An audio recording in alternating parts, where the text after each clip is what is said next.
Uma boa noite. Estamos aqui em Ribeirão Preto e pelo que vocês, ouvintes, podem ver, nós estamos com frio aqui, né? Hoje de manhã estava com frio, agora também está bem mais frio. Mas estamos prontos a trazer novamente a pregação da Palavra de Deus. Minha esperança é que meus ouvintes crentes sejam edificados. E talvez, com a graça de Deus, haja pecadores necessitados de ouvirem a palavra de Deus.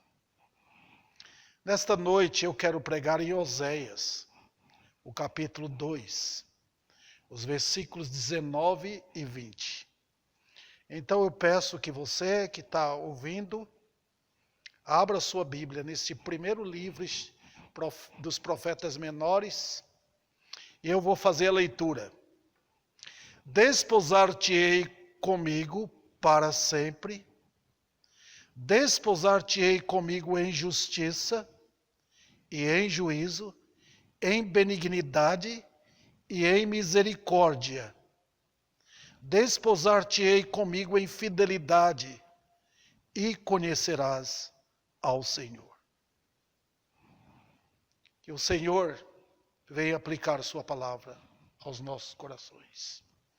O tema da mensagem nesta noite é: quando Deus casa com uma alma. Repito aqui: quando Deus casa com uma alma. O versículo é bem claro. Deus está falando com quem aqui? Antes de entrar na pregação propriamente dito, eu quero tratar aqui sobre o contexto. O livro de Oséias, para quem já tem lido, é um dos livros mais impressionantes dentro dos livros dos profetas menores. Maravilhoso. É um livro que todos os crentes deveriam ler, todos, e entusiasmar quem não é crente a ler esse livro. Talvez não ache um livro de um romance tão grande, um livro tão maravilhoso que expõe o coração de Deus, cheio de amor, cheio de misericórdia. O que aconteceu nesse livro? Deus está comunicando através de Oséias a nação de Israel do reino do norte. Agora, brevemente, eu posso explicar para vocês. Depois da morte de Salomão, Israel se dividiu em duas nações. Ficou o reino do sul, a capital Jerusalém, e o reino do norte, a capital Samaria. Só que houve uma diferença. O reino do sul, cuja capital era Jerusalém, manteve o sistema bíblico, o sistema de Deus para Israel. Havia profetas, havia o templo, os sacerdotes estavam lá, o povo estava, vamos dizer assim, encaminhado para os costumes religiosos, conforme foram ditos e ensinados nos livros de Moisés. O reino do norte ficou sem isso. A nação foi capturada, ou aquelas, se não me engano, 10 tribos ou 9, 10 tribos, ficaram cercadas pela idolatria promovido por Jeroboão. Ele pôs bem na parte do sul um bezerro de ouro e no extremo norte outro bezerro. Então, religiosamente, a nação estava cercada. Então, toda aquela história do Reino do Norte foi uma história que é contada especialmente em 2 Reis. Uma história de idolatria, politicamente de muita perversidade, elementos matando o rei para ocupar o lugar, uma história de ciúmes, intrigas e sem a presença de Deus. Mas no livro de Oséias, Deus derrama em palavras, em ilustrações, o seu amor pelo seu povo. Deus tinha os seus eleitos lá. Ele mesmo fala para Elias: eu reservei 7.000 que não se curvaram para Baal. Baal foi o ídolo principal do reino do norte. Mas Deus aqui, através de Oséias, ele expressa esse amor. E eu quero pegar essas palavras para trazer para os pecadores, para mostrar para todos os meus amigos que não são crentes, o quanto Deus ama o perdido, quanto Ele quer salvar o perdido. Mas também, esta mensagem é para os crentes, para salientar aqui um casamento perfeito de Deus, que nunca vai acabar. Nós estamos tão acostumados hoje com quebra de aliança, né? Quantos 1.000 casamentos já foram rompidos no nosso país e no mundo? Né? Homens se separam das suas esposas e até mulheres tomam iniciativa e não querem mais viver com um amigo da sua mocidade. Mas não é o caso de Deus. Ele trata aqui de uma ligação eterna. E Deus, nas suas alianças, Ele é fiel. Não é como hoje. As uniões que vemos hoje não tem nada daquele embasamento de uma aliança, de algo sério, de ir até a morte com aquilo. Não há mais. Mas Deus não faz isso. Ele mostra aqui o quanto Ele amou Israel. E Ele mostra também, em outras palavras, o quanto Ele ama o pecador arrependido. Eu quero usar outra passagem aqui rapidamente. Vocês ficam aí, marquem Oséias capítulo 2 e voltem um pouco para Ezequiel, capítulo 16. Ali nós temos o chamado alegoria, quando Deus ilustra o relacionamento dele com o seu povo de Israel. Ele fala de Israel como uma criança que fora jogada. A mamãe deu à luz e não quis mais a criança. Jogou aquele quase feto fora. Mas Deus o pegou, levou tomou para si, cuidou, até que ela cresceu, era uma menina. Cresceu, se tornou uma jovem, bonita, linda. Aí, nessa alegoria, Deus diz: eu fiz um juramento. Vocês podem ver aqui, só para mostrar para os irmãos e amigos o quanto Deus leva isto a sério. Capítulo 13. Ele diz o quê?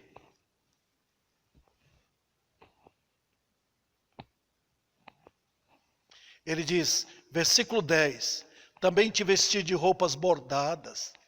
Versículo 11, te adornei com enfeites. Mas o versículo que eu quero mesmo é o versículo 8. Passando eu por junto de ti, vi-te, e eis que o teu tempo era tempo de amores. Estendi sobre ti as asas do meu manto, cobri a tua nudez, dei-te juramento e entrei em aliança contigo, diz o Senhor Deus, e passaste a ser minha. Esse é o modo de Deus, não é o modo dos homens. Casamento sem uma aliança, sem um moço que quer casar, proteger a jovem com quem ele quer casar, protegê-la completamente, fazer uma aliança, mostrar o seu amor por ela, e aí sim ela passa a ser dele, em todos os sentidos. É isso que Deus faz. Ele não brinca com essas coisas. Então, quando ele fala de casamento, aqui em Oséias, já deu para vocês perceberem que ele tem uma aliança com o pecador. E eu quero mostrar aqui, mas antes de falar desta aliança, eu quero falar sobre o pecador. Imerecido. Como é que Deus quis casar comigo? O que a Bíblia diz a meu respeito? Eu duvido que um homem que queira casar com uma jovem vai olhar para ela e ver toda a imundície nela e vai desejá-la, casar com ela. Eu me lembro, quando eu tinha uns 11 anos, na cidade em que eu morei, lá em Vitória da Conquista, eu era jovem, eu era criança basicamente, né? Júnior. Eu via uma moça, ela pedia esmola. A vestimenta dela era um cobertor imundo. Ela não se cuidava. Ela fazia suas necessidades ali mesmo. Dava dó de ver. Completamente imunda. Quem gostaria de casar com a moça daquela? Mas Deus casou conosco numa situação extremamente pior. E para descrever eu tenho que usar a Bíblia. Vamos falar sobre o pecador imerecido? Então tem que usar as ilustrações bíblicas e as passagens bíblicas. Em primeiro lugar, o pecado nos tornou imundos. Imundos. A Bíblia várias vezes no Velho Testamento fala da imundície do pecado. No Novo Testamento também. Isaías 64, 6. Mas todos nós somos como o imundo. Está vendo? E depois no mesmo texto ele diz, nossa justiça como trapo da imundície. É como se você pegasse algo dado pelo imundo. É como se um imundo desse uma camisa para você vestir. Você não gostaria de ter. Mas essa é a palavra de Deus. Na Bíblia, imundície tem dois sentidos. Primeiro tem a imundície natural, a incapacidade que o homem natural tem de servir a Deus. Ele, por natureza, gerado pelo pecado, ele é imundo. Ele não pode, não tem condições. Você pode pegar seu filho, levar para a igreja, um amigo, levar para a igreja, mas enquanto ele não for purificado dos seus pecados, enquanto não houver o trabalho de Deus mudar o coração, enquanto não houver o novo nascimento, ele é imundo. Seus cânticos não valem, suas ofertas são inúteis. Toda adoração não presta. Tem que ser purificado. Mas tem outra explicação sobre imundície. É o que o pecador produz em todos os aspectos. Como o pecado vai corrompendo a sua vida. Em todas as áreas, na maneira de olhar, na sua boca, o que ele transmite, por onde ele anda, o que ele faz na vida. Ele vai ficando cada vez mais imundo no pecado. É isso que em Isaías o Espírito Santo fala a nosso respeito. Trapo de imundície. Agora, Deus resolveu casar conosco? Outro detalhe, que a Bíblia usa outra linguagem ainda, pior. No Novo Testamento diz que o pecado nos matou. Ele vos deu vida, conforme diz Efésios, capítulo 2. Paulo não está brincando, não. Ele chama a atenção da igreja. Ele diz, vocês não eram melhores, não. Ele vos deu vida quando vocês estavam mortos. E agora, para que serve o morto? Nós podemos, se perdermos um amigo, um parente, um filho, a mãe, o esposo ou a esposa, depois de morto, para que serve? O lugar de um corpo morto é na sepultura. Para entrar logo em decomposição, virar pó. Deus nos viu assim, mortos em nossos delitos e pecados.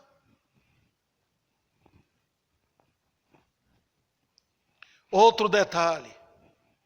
O pecado, usando outra explicação, especialmente em João capítulo 8, o pecado nos tornou escravos de toda sorte de paixões. Quando Jesus conversa com o povo judeu, em João capítulo 8, aquele povo não estava acreditando. Eles entendiam tudo do ponto de vista natural. Eles não foram comprados no mercado. Eles eram chamados assim, nós somos livres, não somos escravos. Só que Jesus estava olhando do ponto de vista espiritual. E disse o que para eles? Todo que comete pecado é escravo do pecado. E vocês são. E Paulo transmite essa mesma coisa na carta que ele escreve a Tito, capítulo 3. O que é que ele está fazendo? Ele diz, olha, vocês lembram que vocês eram escravos de toda sorte de paixões e prazeres? Era para humilhar os crentes. A Bíblia nos faz isto, para mantermos em estado de temor constante, que nós não somos melhores. Outro detalhe, queridos irmãos, é que o pecado nos tornou inúteis. Eu vejo hoje, o povo todo está pensando que são pessoas úteis para Deus. Que Deus fica impressionado com louvores. Que Deus, quanto mais o louvor se transforma em louvorzão, Deus está gostando. Mas escutem, quem disse? Em Romanos 3, Paulo explica claramente, tornamo-nos em Adão inúteis, não servimos para nada. Se Deus quer usar alguém, tem que purificá-lo, mudar o coração, fazer dele uma nova criatura, lavá-lo de suas imundícies, tirar a sujeira do pecado. Caso contrário, inúteis. Que situação. Também o pecado nos tornou o que você não acredita? Inimigos de Deus. Olha, não fique pensando que os crentes são melhores. Sabe por quê? Em Colossenses, Paulo diz que éramos inimigos na nossa maneira de pensar e também na nossa maneira de agir. Inimigos de Deus. Enquanto no pecado, os homens são assim. Podem parecer simpáticos, podem até dizer que são religiosos, mas na mente são inimigos. Não pensam o que Deus pensa. Em Isaías, Deus diz em Isaías 55, os meus pensamentos não são os vossos pensamentos. E ele coloca também argumentos práticos. Os meus caminhos não são os vossos caminhos. Está vendo? Por quê? Inimigos. Inimigos de Deus. Outro detalhe. O pecado nos tornou aliados ao pai da mentira. Queira ou não queira, você não nasceu como filho de Deus. O mundo hoje quer declarar que todos os homens são filhos de Deus. Ora, considerando a criação, Adão foi uma criação de Deus. E nós viemos dessa criação natural. Mas com a entrada do pecado, nós não nos tornamos criação do diabo. Nós tornamos filhos dele, do diabo. Jesus falou isso para os judeus. Vocês pensam que são filhos de Deus? Só porque vocês têm o sangue de Abraão? Só porque vocês são descendentes físicos de Abraão? Mas olha a maneira prática de vocês viverem. Olha a maneira religiosa de vocês viverem. Vocês são do diabo. que é o pai de vocês. Quando Satanás chama, vocês vão. Quando ele fala uma mentira, vocês acreditam. E ele ainda diz no versículo 45 de João 8, só porque eu digo a verdade, não me credes. Eis aí a prova clara e bem definida que vocês não pertencem a Deus. Também, queridos, o pecado nos tornou herdeiros de quê? Do céu? Não. Tem alguém aí que acha que vai entrar no céu? Morar com Deus? Participar da cidade santa? Não. Não tem ninguém. Nós, os crentes, sabemos disso. Paulo diz que éramos, por natureza, filhos da ira. Olha, herdeiros da ira, destinados à ira de Deus. Quando eu vivia no pecado, o que pairava sobre a minha cabeça? A ira de Deus. Eu estava em perigo constante, sob a mira das balas divinas, das flechas de Deus. Então, lembrem disto. Olha a nossa situação. Olha a sua situação, meu amigo. Foi nessa condição que nós, os crentes, estávamos. Tem mais. O pecado nos tornou desta maneira. Foi Deus em sua compaixão que foi à nossa procura. Foi Deus que me procurou. Eu nunca o procurei. Nós vivemos hoje no Brasil a terrível teologia do livre-arbítrio. O ensino de que o homem é livre e que Deus respeita a liberdade dele. Pura mentira. O homem é livre para pecar. E ele vai naquilo.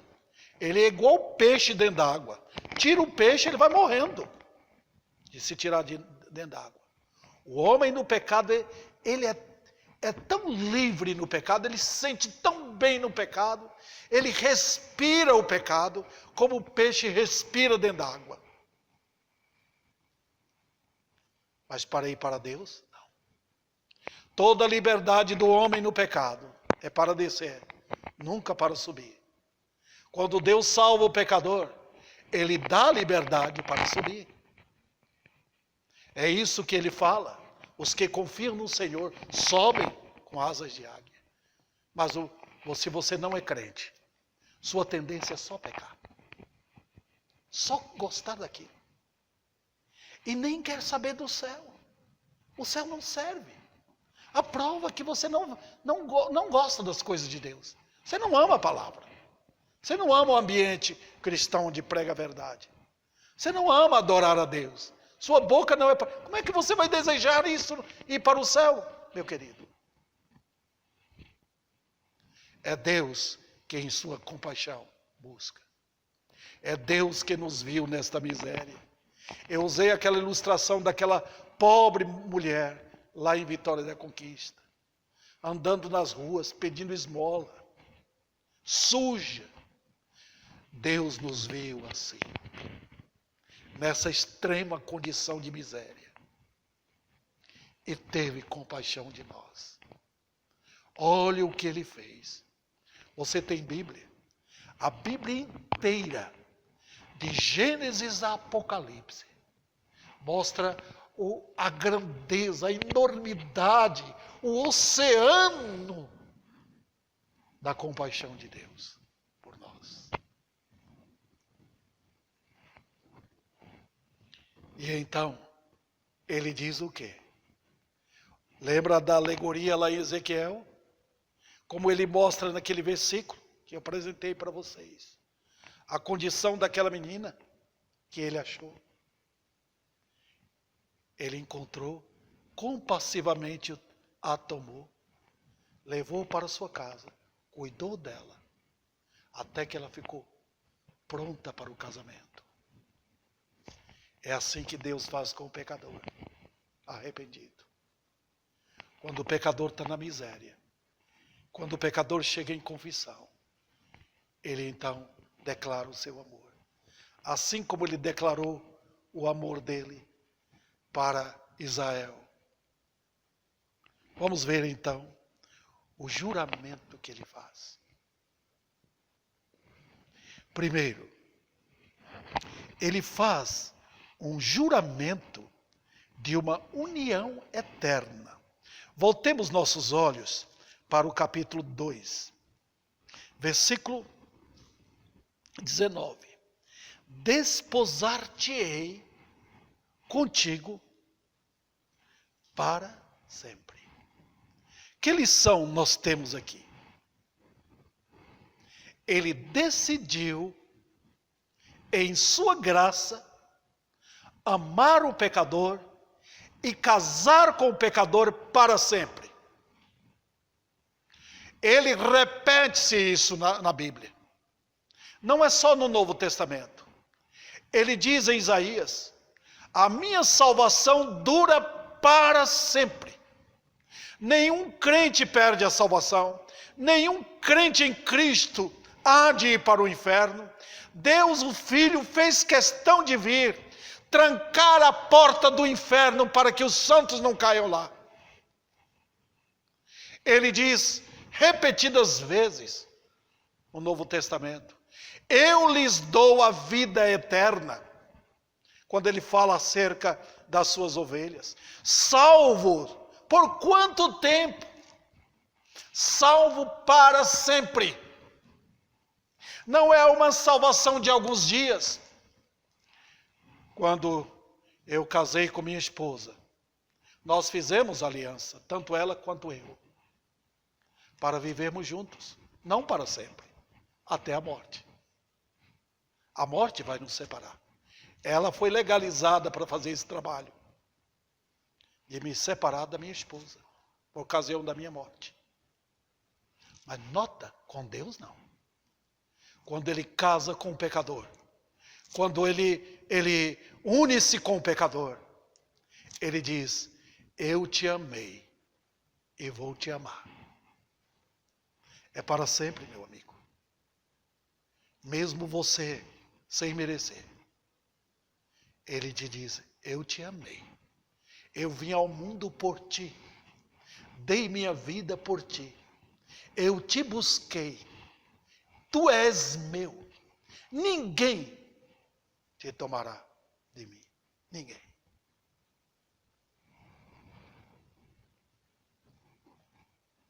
Em João, capítulo 10, versículo 28, eu lhes dou a vida eterna.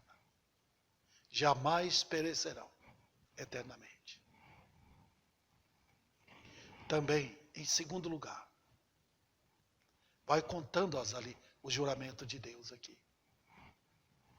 Ele fez um juramento de uma união, presta atenção, uma união em justiça.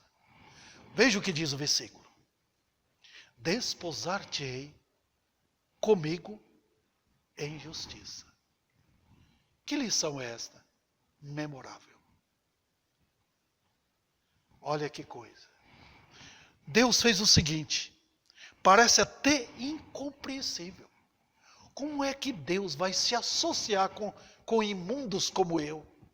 Como é que Deus vai me tomar no meu estado de imundície, de pecado, de réu condenado, de morto no pecado, cheio de corrupção, e ainda unir-me a Ele? Como é que Ele vai fazer? Nosso Deus é santo, puro, justo. Mas sabe o que Ele fez? Ele nos viu com trajes imundos. E com trajes imundos era para sermos lançados fora. Ele diz em Isaías para o povo de Israel: lavai-vos, purificai-vos, tirai a maldade dos vossos atos diante de meus olhos, fazei justiça. É a linguagem tremenda de Deus.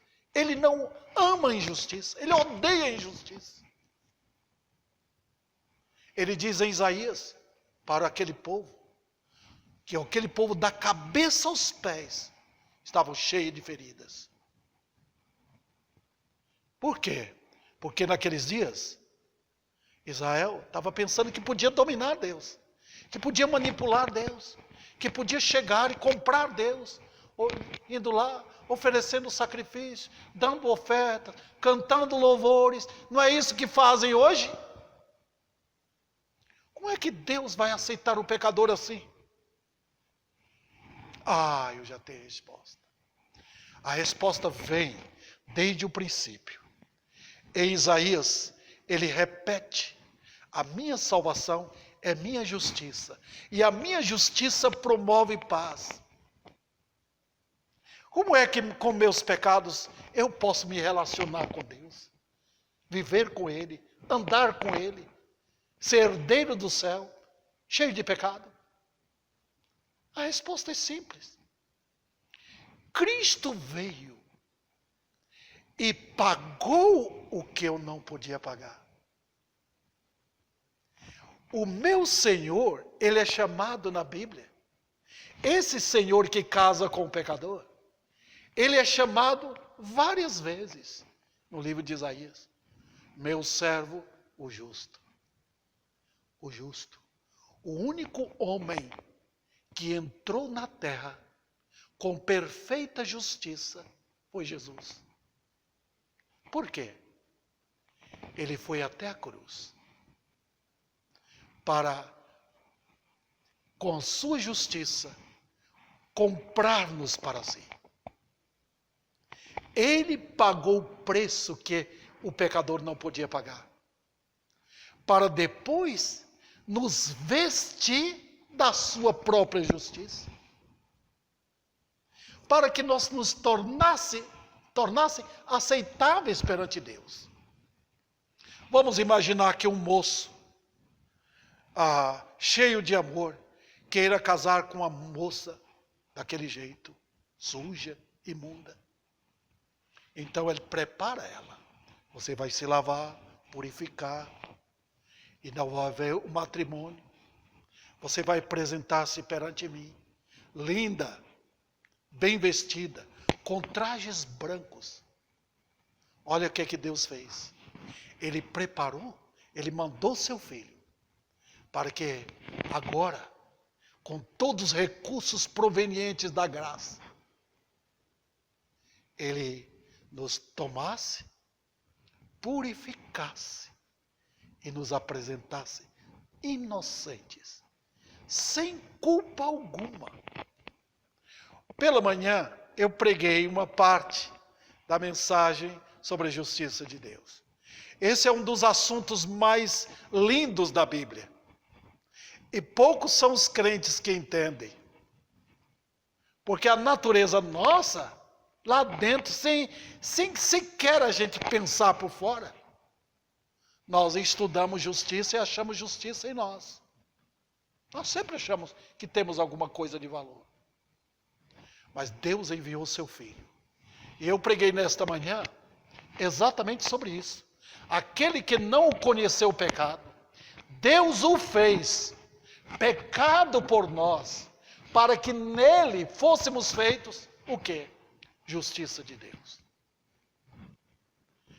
Deus não aceita a não ser 100% de justiça. Caso contrário, eu não posso entrar no céu. Você não entrará no céu se não for vestido da pureza de Cristo. O traje de justiça dele é completamente branco. Não tem sujeira nenhuma. Alvo mais que a neve. Purificado. Sem nenhuma mancha sequer. Deus enviou seu Filho para isso. Olha o que Paulo diz em Romanos. Sendo, pois, justificados pela fé, temos paz com Deus. Note que você quer ter paz? Então justiça. Justiça e paz. Não paz e justiça. Um puxa o outro. Se você está devendo a alguém e não pode pagar, você nem pode olhar para ele. Você vai olhar para ele e vai dizer, depois eu pago. Qualquer momento eu pago. A nossa dívida com Deus era tremenda. Nós fomos pesados na balança divina e fomos achados em falta. Então Deus, culpado. Mas Cristo veio para tirar essa injustiça, nos lavar, purificar e tornar o pecador plenamente aceitável. Eu tratei sobre o primeiro juramento. O primeiro foi uma união eterna. O segundo, uma união em justiça. O terceiro, uma união em juízo. Vejamos o que diz o texto. Desposar-te-ei, versículo 12, comigo para sempre. Desposar-te-ei comigo em justiça. E ele acrescenta, e em juízo. Vamos lá. O que é juízo? Deus nunca aceitará ninguém no céu, nem na presença dele, se não houver punição de alguém em lugar dele. Na Bíblia, Cristo é apresentado como substituto meu. Todos os santos que viveram, todos os que foram salvos, entenderam isso. Eles se ocupavam na salvação deles, para trazer um cordeiro puro, a fim de ser imolado no lugar dele. Não fique com medo, meu amigo. A Bíblia fala de sangue, a Bíblia fala de morte, porque o Filho de Deus, sem culpa, veio ao mundo, para se tornar o meu substituto, para se tornar, vamos dizer assim, o castigo que eu merecia ele tomar sobre si, e ele o fez. Nós hoje nós vamos a população brincando com o pecado, não entende o que é juízo.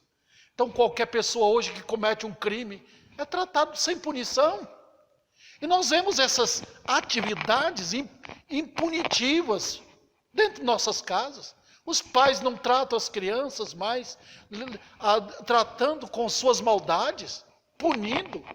Então torna-se uma sociedade corrompida. Eu li a respeito de uma avó que cuidava do seu netinho. E ela soube que seu netinho estava roubando coisa. E ela, para ilustrar, ela pegou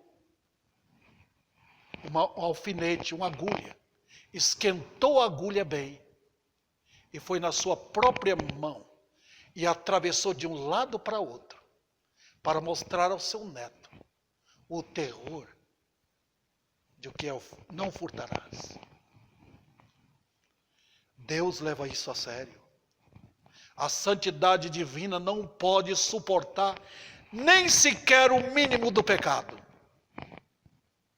Eu, carregado de pecado, da cabeça aos pés, merecia o inferno, e o meu Senhor foi castigado em meu lugar.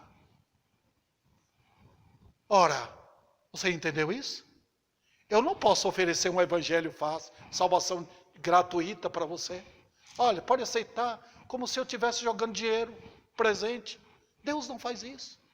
Ele quer conscientizar você, meu amigo, da sua culpa, como conscientizou-me da minha culpa, para que você entenda o que é pecado, para que você se arrependa dos seus pecados, para que você se humilhe perante o Senhor, para que você chegue em confissão perante Ele. Eu tratei de 3. Agora eu quero falar da 4ª, de uma união em benignidade. Veja o que diz o texto. Desposar-te-ei comigo para sempre. Desposar-te-ei comigo em justiça. Desposar-te-ei comigo em juízo. E agora, desposar-te-ei comigo em benignidade. Olha que juramento incrível. Temos agora o homem cheio, adornado, enfeitado das maravilhas da graça. Não é maravilhoso isso? Vamos pensar nisso. Antes eu lembro que no pecado nós não melhoramos. Ninguém melhora no pecado. Não. Você pode melhorar no aspecto natural da vida. Estudar, ser um grande profissional, ganhar bem. Mas no tocante ao pecado, ninguém melhora, ele piora. Nós vamos de mal a pior no pecado. Mas no caso dos crentes, olha o que Deus faz. Ele, quando casa com o pecador, ele vem cheio de amor. Ele abraça o pecador. Ele dá o beijo do seu amor, por assim dizer. E ele enche de dádivas eternas. Ele diz, agora tu és meu. Foi isso que ele comunicou com o ladrão na cruz. Você vai para o meu paraíso. Você vai para o meu lugar. Você é um herdeiro meu. Olha as dádivas. Em outras palavras também ele está dizendo, agora eu sou contigo. Eu vou cuidar de ti.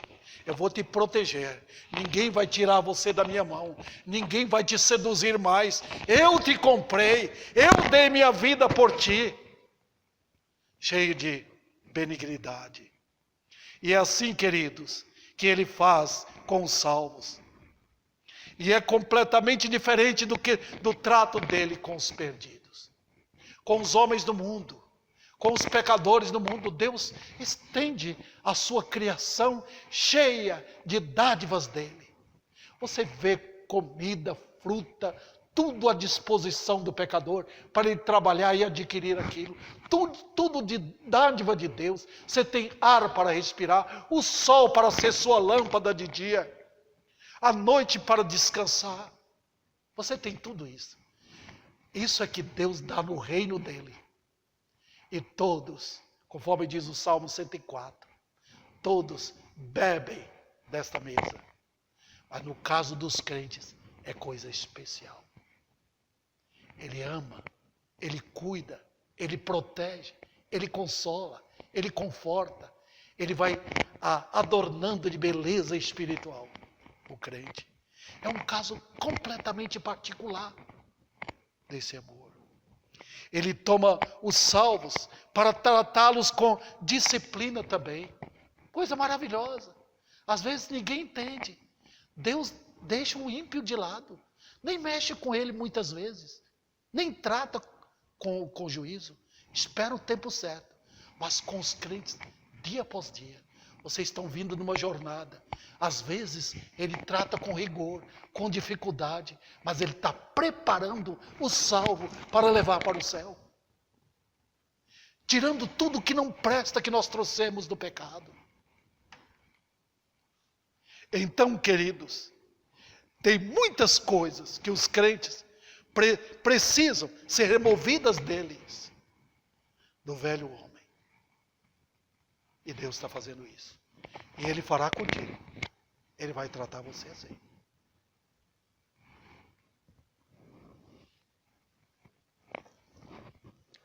Vamos então para a quinta bênção aqui. O juramento de Deus. De uma união com misericórdia. Vamos voltar ao texto. Desposar-te-ei comigo para sempre. Desposar-te-ei comigo em justiça. Desposar-te-ei comigo em juízo. Desposar-te-ei comigo em benignidade. E desposar-te-ei comigo em misericórdia. Que união é esta? É que ele transforma o coração. Ele tira o seu coração endurecido e põe um novo coração. O coração na Bíblia trata do homem interior. O que ele é verdadeiramente por dentro. Ele remove aquele lugar secreto, escuro, onde o diabo dominava. E agora ele vem com o quê? Ele vem com um novo coração. É uma cirurgia espiritual que Deus faz. Observe. Ele esquece os pecados. Como? Eles nunca mais me lembrarei. Todo. Como pastor? Como pregador? Ele esquece tudo? Sim. Pode chegar a ele. Essa é a maneira que ele faz o juramento contigo. Nunca mais me lembrarei. O que você fez no passado, eu apago. O que você vai fazer, que você ainda tem uma natureza pecaminosa, tudo apagado, tudo perdoado. E o que fará para até a morte? Tudo perdoado. Como? Sim. Ele diz todo. Ele não fica mais perdoando. Ele perdoa tudo de uma vez. Esse é o trato de Deus com o pecador. Pode chegar. Pode sentir o abraço dele, meu amigo. Pode sentir o conforto, o amor e o carinho desse Deus. É assim que ele trata. Não foi assim que ele tratou com Saulo? Saulo perseguindo os crentes. Ele falou, você, Saulo, está me perseguindo. Mas quando ele salvou, olha o amor dele pelo Saulo. E depois Saulo pôde conquistar um amor incrível por Jesus. Que relacionamento que nos faz pensar nas misericórdias dele. Ele coloca na mais gloriosa posição. Neste mundo não temos aqui fama, não temos. Crentes e mais crentes sofreram injúrias, foram perseguidos, maltratados. Crentes foram presos, foram castigados injustamente. No mundo nós temos isto. Nós não temos lugar de honras aqui. Santos de Deus não tiveram os privilégios que os mundanos têm. Mas em Cristo temos. De um mero escravo, se tornado príncipes. De filhos do diabo para filhos de Deus. De mendigos, herdeiros dos céus. Posição de honra que Deus dá. E tudo isso é o quê? Misericórdia. Você entende isso? Compreende isso? Também tem mais. As misericórdias dele não param aqui. Ele cuida das necessidades dos crentes. De uma forma toda especial. Enquanto os crentes dormem, ele está providenciando a comida. Ele não tolera crentes preguiçosos. Ele sabe como disciplinar. Ele nos ensina a trabalhar. Ele nos ensina a sermos dedicados aos nossos serviços. Laboriosos. Mas quem cuida é Ele. Ele prometeu, nunca te deixarei. Nunca te desampararei. Nós aprendemos a lançar nossa confiança nele. A levá-lo, a levar tudo a ele em oração. Esse é o modo de Deus casar. Vamos para aqui o sexto juramento de uma união em felicidade, fidelidade. E desposar-te-ei comigo em fidelidade.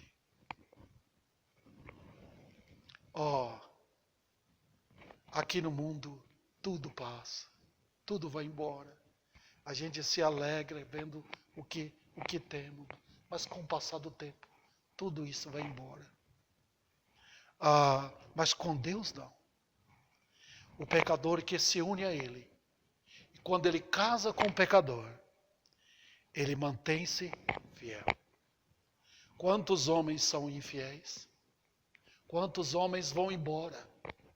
Abandonam suas esposas, seus filhos, com crueldade. Vão embora. Eu estou amando outra. São egoístas. Mas Deus não faz assim com o pecador. Ele casa em fidelidade. Ele põe aliança para nunca mais tirar. E ele expõe sua aliança para todo mundo.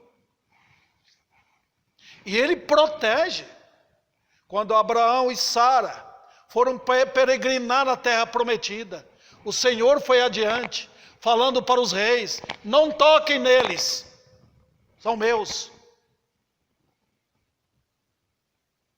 Olha que fidelidade, que presença do Senhor.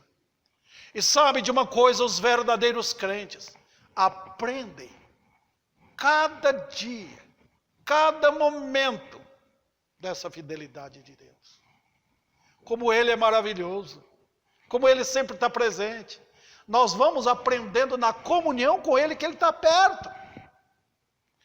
Vários crentes não aprenderam isso, precisam aprender. Quando ele casa com alguém, é sério, ele não abandona. Ele tem um modo dele cuidar, ele tem um modo de nunca desamparar. Ele fez assim com Israel, deixou o povo de Israel comendo, sim, 40 anos, o maná do céu. Não era comida que eles gostavam, mas no final Deus falou: eu ensinei vocês. É assim a maneira que Ele trata. Em Salmo 23, bondade e misericórdia me seguirão. Esses dois elementos das prerrogativas de Deus vão nos acompanhando.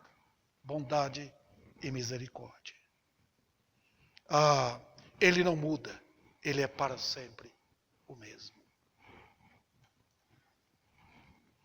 E vamos para o último ponto agora. O último ponto fala sobre a bênção da união. Então nós temos aqui, na linguagem bíblica, o 7 é o número da perfeição. E nós temos 6 juramentos e uma bênção final. É o beijo dessa união. É aquele momento maravilhoso, quando os céus estão olhando, quando os anjos estão vendo e batem palmas, quando o Senhor abraça o pecador e pode dizer: eu te amei. E nota o que ele diz. Ele passa agora uma outra coisa. Nós éramos apenas passivos. Ele diz: eu vou fazer. Eu vou fazer. 6 vezes. E agora ele diz o quê? Olha o versículo 20. E conhecerás ao Senhor. Agora ele passou para o pecador. Ele passa para os crentes. Conhecerás o Senhor. Não tem coisa mais maravilhosa conhecer Deus. Ninguém pode conhecer Deus. A teologia bíblica é insondável para os pecadores, para os homens. Jesus mesmo falou: ninguém conhece o Pai, senão o Filho. Ninguém conhece o Filho, senão o Pai. Ele diz: alguém vai conhecer a mim? Se eu quiser revelar, eu vou revelar para os meus.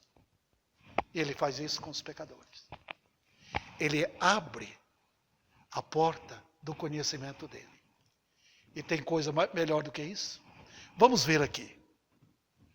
A bênção maior na salvação não é a dádiva. Muitas pessoas aceitam Jesus para ir para o céu. É isso que eles querem. Eles querem um lugar onde vão querem passar a eternidade. Já descansando. Trabalharam demais aqui, eu vou para lá. Vai ser minha aposentadoria eterna. Salvação não é isso. A salvação é Deus se manifestando aquele que Ele conheceu desde a eternidade. E então a pessoa passa a conhecê-lo. Está vendo aqui a diferença? E isso que enche o coração. Deus abrindo o cenário da glória dele. E diz: eu sou teu e tu és meu. É esta linguagem que nós temos, queridos. Eu fico perplexo de ver muitos que são chamados de crentes, nenhum interesse tem pela palavra. Paulo teve isso. Ele estava ocupado na vida dele, de anseio de conhecer Jesus. Aquele que ressuscitou, ele disse, eu quero conhecê-lo. E esse conhecimento não é meramente quando eu morrer. Começa aqui. Começa nesse, vamos dizer assim, desse divertido andar dele conosco até o céu. Conhecendo o doador, não a dádiva. Nós não somos esmolés. Nós não pegamos uma moeda e colocamos no bolso e dizemos, tá, tchau e benção. Não existe essa salvação de você dizer, eu aceitei e vou embora. Não. Conhecerás o Senhor. Como assim? De que maneira? Primeiro, ser um participante da sua glória. Cristo em vós. Esperança de quê? Da glória. E é incrível esse ensino. Porque os crentes são transformados de glória em glória. De dentro para fora. Cada dia. É esse o ensino de Paulo em Romanos. Cada vez mais transformados do homem interior para fora, removendo o que era externo e passando a fixar o que é interno. É como o construtor, lembra? Quando ele faz uma caixa para fazer uma coluna, ele faz uma caixa de madeira, fica ali, joga o concreto, o ferro, o concreto dentro e fica ali. Aquilo fica feio com aquelas tábuas. Mas chega o dia em que ele retira as tábuas e aquelas não servem mais. Fica a coluna. É assim que Deus faz com os crentes. Ele está trabalhando de tal maneira, enchendo os crentes da glória dele, cada vez, até que ele tira as tábuas, nosso corpo mortal, e vai mostrar para toda a eternidade quem são os crentes. Aqueles que ele aprove salvar. Também, ele quer que nós saibamos do seu glorioso amor. Assim como um homem que ama, mostra isso para sua esposa. E esse amor mútuo começa a desabrochar cada vez mais. O amado sempre vai dizer, eu te amei. Até que o crente possa dizer, eu sou do meu amado. É essa a linguagem. Ele me amou. Isso dá segurança. Segurança. Alguém me ama e nunca me desampara. Ele nunca vai ficar sequer 1 centímetro longe de mim. Não, ele está presente comigo, me protegendo. Eu sou medroso. Eu não sei como lutar. Essas experiências que crentes no passado fizeram hinos. De um amor incrível, de um sentimento incrível. Ser tu meu guia, Cristo, estou medroso de andar sozinho pela escuridão. Essas experiências que transformaram em hinos. Eu sei que Deus é sabedor do meu sofrer, da minha dor. Uma comunicação de amor, de um viver em comunhão. Também, vidas mudadas. Ao conhecê-lo, eles nunca vão esquecer. Tem um belo hino, feito por um grande homem, Oswald Smith, um canadense. Deus usou grandemente aquele homem para um grande avivamento, tempos atrás. E ele fez um hino. No hino ele expressa o testemunho dele. Ele diz no coro do hino, eu o vi, eu o conheço, pois comigo ele andou. Sua presença gloriosa para sempre então ficou. Ó presença gloriosa, ó que rosto belo eu vi. Eu pertenço sempre a ele, vida eterna recebi. E enfim, o coração se encherá de real esperança. Eu sei para onde eu vou, salvo para sempre. Estou indo para a glória eterna. Estou indo para o meu lar celestial. Vou ter minha família lá. Vou ter minha casa. Vou ser igual ao meu Senhor. Vou ver sua face de amor. Vou estar longe para sempre desse sofrimento. Vou conhecer o real significado de paraíso lá. Aqui não. Aqui só resta sofrer. Então, meu amigo, você pode entender? Por que não vir a Cristo agora? Eu espero que minha linguagem tenha sido tão clara para o seu coração, que você queira agora, de coração aberto, em santa confissão, pedir: Jesus, entra no meu coração, ser o meu Salvador. Eu quero te conhecer, eu quero ser teu para sempre. E Ele vai fazer isso agora. Ele está presente, pronto para salvar qualquer pecador que nele crê, de todo o coração. Igreja, por que não aumentar ainda mais? Com luta, com amor, com oração, com a palavra de Deus. O amor por Cristo. Por que não?